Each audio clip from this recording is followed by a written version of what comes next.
My story kind of began 5 years ago. I got pregnant with twins, and originally I was excited, but also a little hesitant because my first pregnancy with my daughter was complicated. This time around I was kind of just really hoping for an easier pregnancy. But at my first ultrasound, they told me that the babies were measuring a little bit different in size and told me not to really be too concerned and that it's normal that early on, but they wanted me to come back in another week for a second ultrasound. And at that point they told me that the babies were still measuring about a week apart in size, so they wanted to send me to a specialist. So I actually went to go see Dr. Grace at Unity Hospital, and my first appointment there found that one of the baby's heart had ABSD. So the chambers of his heart weren't growing together properly. So essentially the blood wasn't flowing through. He really only had one complete chamber out of 4. Every visit after that, they seemed to find something new. So it was one hurdle after the next. After that first ultrasound, we went back again about 2 weeks later, and we're told that he had swollen ventricles on the brain. A couple weeks later, then they found he had a cleft lip and palate. A few weeks later, then they found he had rocker feet.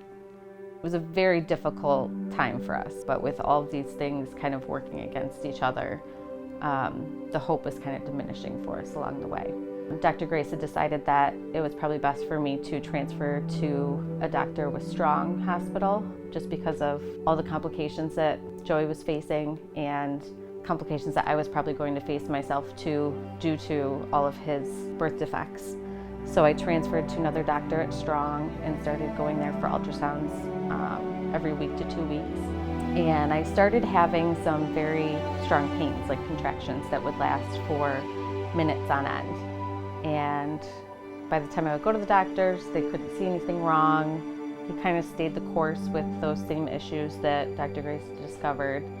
And then at one point, one of my ultrasounds revealed that the inner lining of the amniotic sac had ruptured.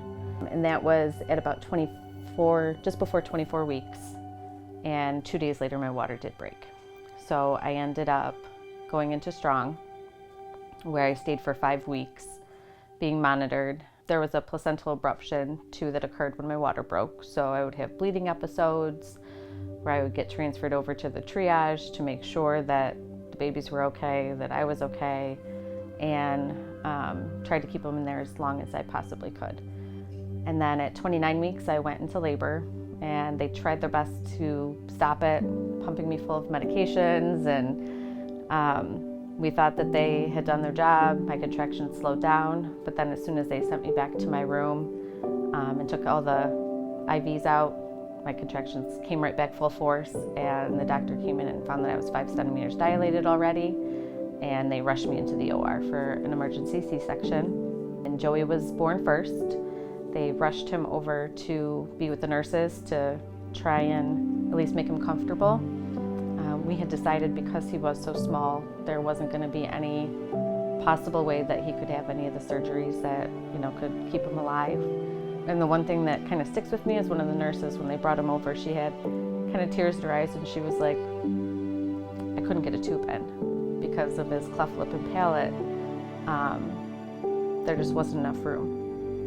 So she just handed him over to my husband while they were delivering Jack. And, he just held him while I was still on the operating table. And I remember hearing a little squeak from Joey every time he tried to take a breath. It was kind of like a little mouse squeak that you could kind of barely hear, but it was the one little noise that let us know he was there and that he was with us, because he never opened his eyes, he never moved. And then Jack was born, and luckily they intubated him right away. They put him right in the incubator and took him off to the NICU, where he spent 53 days.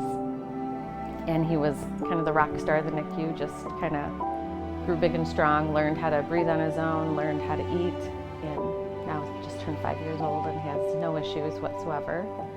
And then Joey, we spent 90 minutes with after he was born. They brought a chaplain into the room to baptize him for us.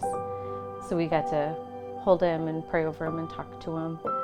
And right after they finished the baptism, the nurse came over and listened to his heart and called his time of death. So I remember at that point, everybody just kind of exited the room and left us, to be with him and hold him for as long as we needed to.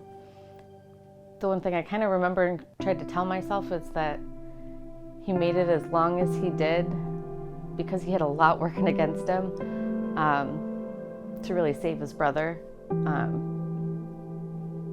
Because if he hadn't waited that long, I don't know that Jack would have made it either.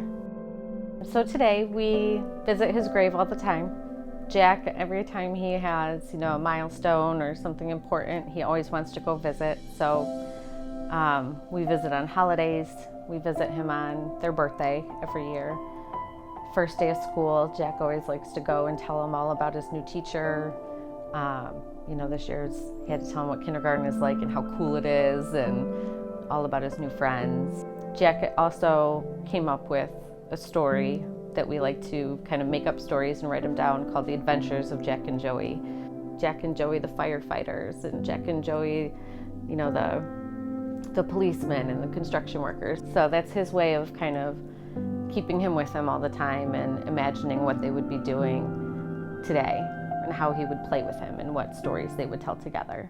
The March of Dimes actually came into my life at one of my previous employers, before I even had the boys.